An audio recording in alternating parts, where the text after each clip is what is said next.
नमस्ते। आज एक ऐसी डरावनी कहानी की बात करते हैं जो सिर्फ रोंगटे ही नहीं खड़े करती, बल्कि हकीकत और वहम के बीच की जो धुंधली सी लाइन है ना, उस पर भी सवाल उठाती है। कभी सोचा है क्या हो अगर हमारा सबसे बुरा सपना एक भयानक सच्चाई की भविष्यवाणी बन जाए? चलिए इस कहानी की गहराई में उतरते हैं और इसके साइकोलॉजिकल और सोशल पहलुओं को समझने की कोशिश करते हैं। कहानी का यही वो एक पल है जो सब कुछ बदल देता है। ये सिर्फ एक डरावना मोमेंट नहीं है, बल्कि हमारे मेन कैरेक्टर आलोक के लिए हकीकत के टूटने की शुरुआत है। एक मामूली सा इंतजार एक ऐसे रहस्य में बदल जाता है जो उसकी सोच से, उसकी समझ से बिल्कुल परे है।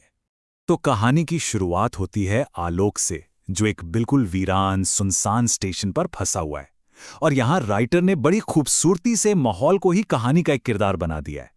अकेलापन, रात का अंधेरा और वो सन्नाटा, ये सारी चीजें मिलकर एक ऐसा साइकोलॉजिकल प्रेशर बनाती हैं जो आने वाले डर की जमीन तैयार करता है। और टाइम पे गौर कीजिए, रात के 11:30 बजे। ये सिर्फ वक्त नहीं है। हॉरर कहानियों में अक्सर ये एक सिंबल की तरह इस्तेमाल होता है। वो समय जब कहते हैं कि अलौकिक ताकतें सबसे ज्यादा एक्टिव होती हैं। रात का वो पहर जब सारी दुनिया सो रही होती है और डर जाग रहा होता है। और ऊपर से ये कड़कड़ाती ठंड, ये सिर्फ शरीर को नहीं कंपा रही, बल्कि आलोक के अकेलेपन और उसकी बेबसी को और ज्यादा बढ़ा रही है। जब बाहर की दुनिया इतनी सर्द हो तो अंदर का डर और भी ज्यादा ताकतवर लगने लगता है। उस गहरी खामोशी में कुत्तों का अचानक भौंकना और रोना, ये क्लासिक हॉरर ट्रिक है। कहते हैं ना, जानवर अक्सर ऐसी चीजों को महसूस कर लेते हैं जो इंसानों को नजर नहीं आती। ये आवाज सिर्फ सन्नाटे को नहीं तोड़ रही, बल्कि ये इशारा कर रही है कि कुछ बहुत ही गलत होने वाला है। और बस ठीक यहीं से कहानी एक नॉर्मल इंतजार की झुंझलाहट से निकलकर अलौकिक दहशत के एक ऐसे खतरनाक दायरे में घुस जाती है जहां लॉजिक और रियलिटी के सारे नियम फेल हो जाते हैं। ट्रेन की अनाउंसमेंट सुनते ही आलोक को एक पल के लिए राहत मिलती है। चलो शुक्र है।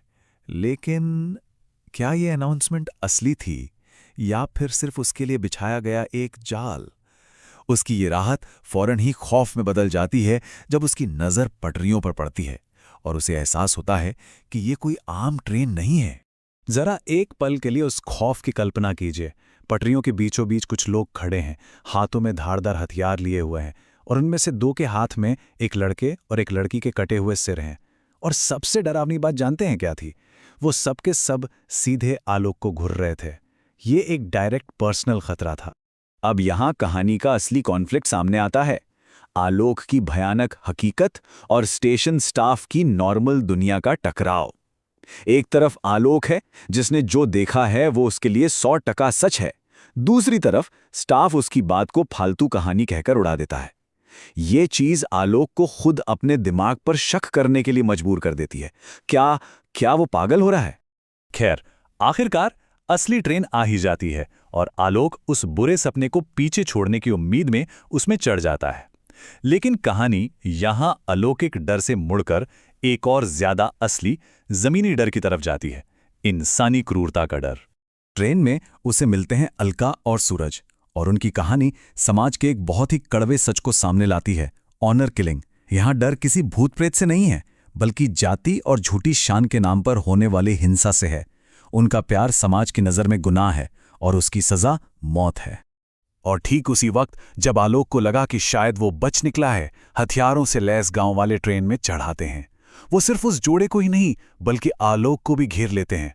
अब वो सिर्फ एक तमाशा देखने वाला नहीं है, बल्कि इस इंसानी ट्रेजेडी का हिस्सा बन चुका है। बचने का कोई रास्ता नजर नहीं आ रहा।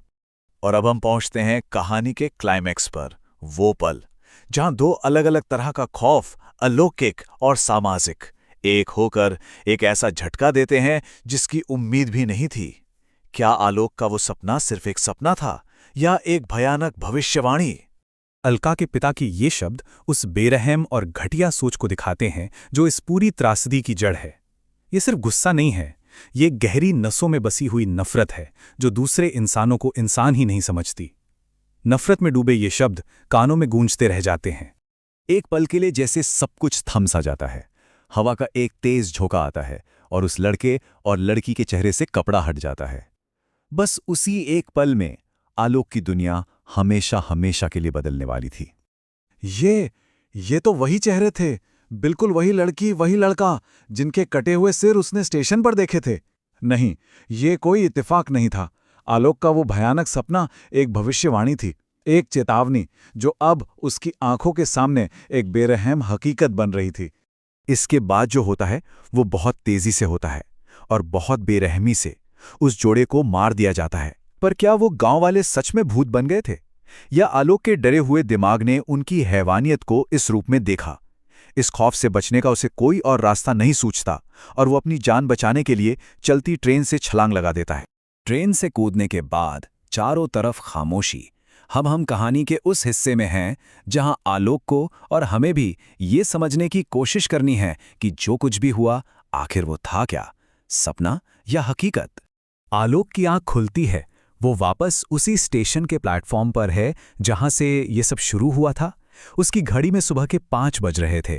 कई घंटे बीत चुके हैं, पर ऐसा लग रहा है मानो वो कहीं गया ही नहीं था। क्या क्या ये सब फिर से होने वाला है?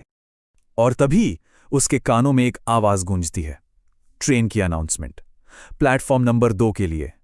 ठीक वही अनाउंसमेंट, वही आवाज जो पहले एक खौफनाक सपने की शुरुआत थी, अब एक भयानक लूप के दोबारा शुरू होने का संकेत दे रही है। तो कहानी हमें इसी एक अनसुलझे सवाल के साथ छोड़ जाती है। क्या वो सब कुछ आलोक का एक डरावना सपना था जो समाज की इस क्रूरता को लेकर उसकी चिंता दिखा रहा था, या फिर उससे भविष्य में होने वाली एक भयानक त्रासदी की कोई सुपरनैचुरल वार्निंग मिली थी? शायद सच इन दोनों के बीच में कहीं है, एक ऐसी हकीकत जहां इंसानों की नफरत किसी भी भूत प्रेत की कहानी से कहीं ज्यादा डरावनी होती है।